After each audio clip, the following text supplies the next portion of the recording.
Salut à tous et bienvenue sur notre chaîne ATech. ATech couvre des sujets inédits que les curieux comme vous adorent.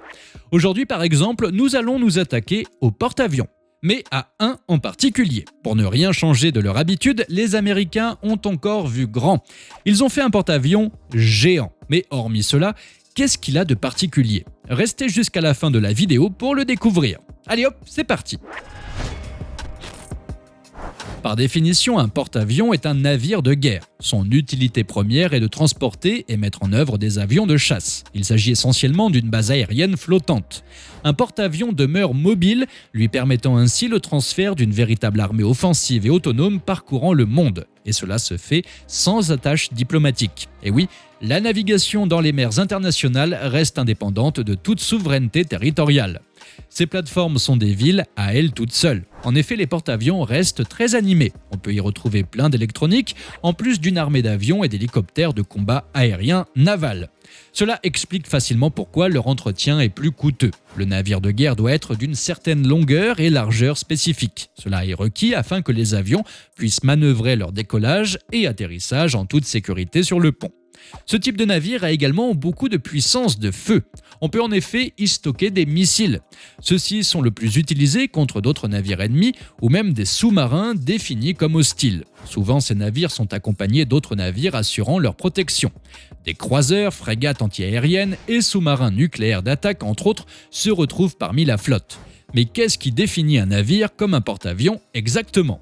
Alors la structure d'un porte-avions est unique. Le porte-avions se compose des éléments suivants. Tout d'abord, un pont d'envol. Comme son nom l'indique, cela permet aux avions de décoller et d'atterrir sur le navire. On retrouve ensuite un îlot. Il est situé sur le côté du pont. Et en deux mots, c'est la tour de contrôle du navire. Ensuite, les monte-charges sont à disposition pour déplacer les avions entre les ponts et les hangars. Il faut savoir qu'il y a de la place sous les ponts. D'ailleurs, on y trouve des hangars de stockage et de maintenance pour les avions, mais aussi les stocks de carburant et de munitions. L'équipage est aussi logé sous le pont. Par contre, sur le pont, c'est tout autre chose. Il y a des catapultes qui permettent aux avions d'accélérer pour la première fois afin qu'ils puissent décoller du pont. Et lors de l'appontage, on retrouve des brins d'arrêt. Ils sont littéralement les freins d'atterrissage des avions à l'appontage. La plateforme dispose également d'un équipage de marins spécialement formé. L'équipage qui se trouve sur le pont est chargé de diriger le navire.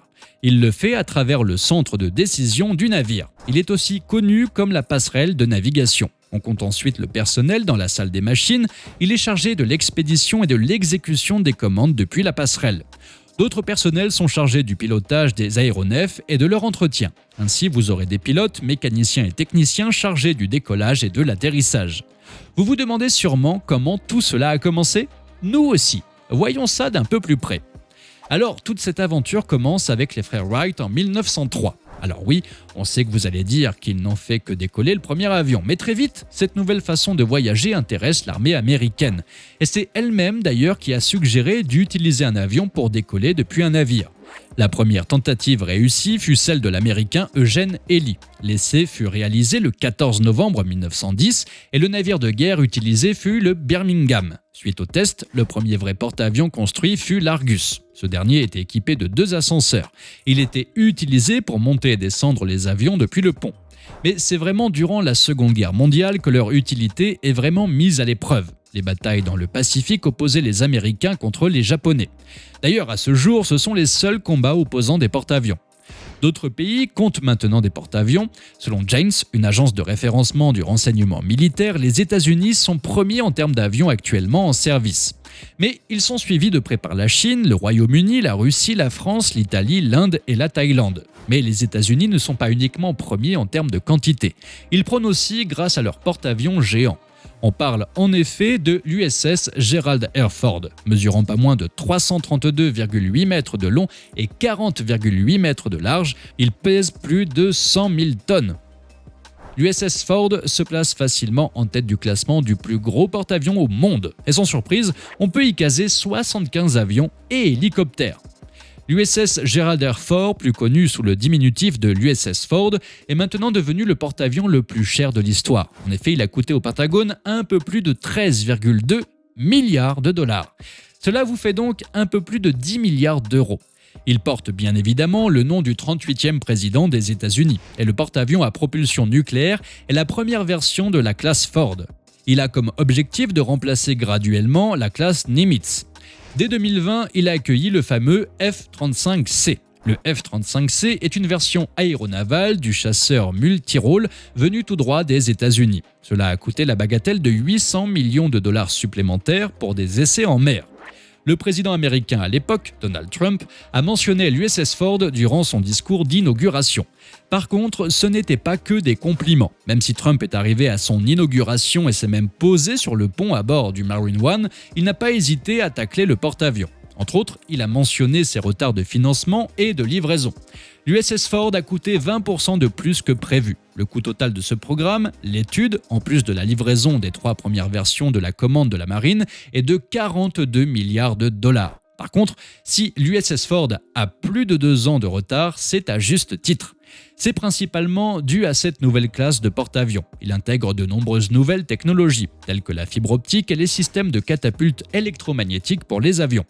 Grâce à sa conception bien pensée, il possède un plus petit îlot de commandement. Ainsi, cela laisse plus de place au pont et les opérations aériennes se font plus facilement. On retrouve plusieurs cuisines à bord du navire et elles doivent produire à elles seules environ 15 000 repas par jour. Cela est fait pour nourrir les 4 660 passagers se trouvant constamment à bord du navire. En raison de la conception du porte-avions de classe Ford, il emploie 500 personnes de moins que le porte-avions de classe Nimitz. Bien sûr, le navire se doit de disposer de tout le matériel médical nécessaire, y compris le cabinet d'un dentiste. Malheureusement, ces temps-ci, tout n'est pas vraiment rose dans l'USS Ford.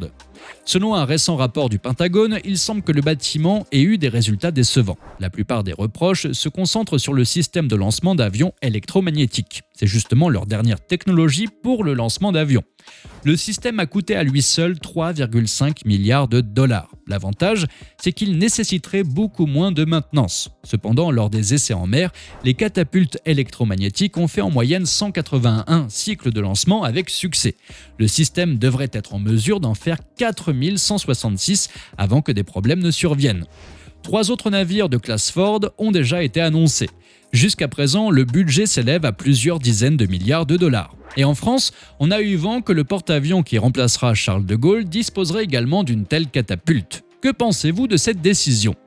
Est-ce que prendre l'exemple sur l'USS Ford américain serait une bonne idée pour la France ? Faites-nous savoir ce que vous en pensez dans les commentaires. Par contre, nous sommes malheureusement arrivés à la fin de notre vidéo, mais ne vous en faites pas, car si vous avez aimé cette dernière, vous aurez la chance d'en voir beaucoup d'autres du même genre. Pour cela, il vous suffit avant tout de laisser un petit pouce bleu sur celle-ci, mais plus important encore, de vous abonner à la chaîne. N'hésitez pas à laisser des commentaires et des suggestions pour nos prochains sujets et activer la cloche de notification pour être parmi les premiers à voir notre prochaine vidéo. Et nous, on vous dit à très bientôt sur ATech.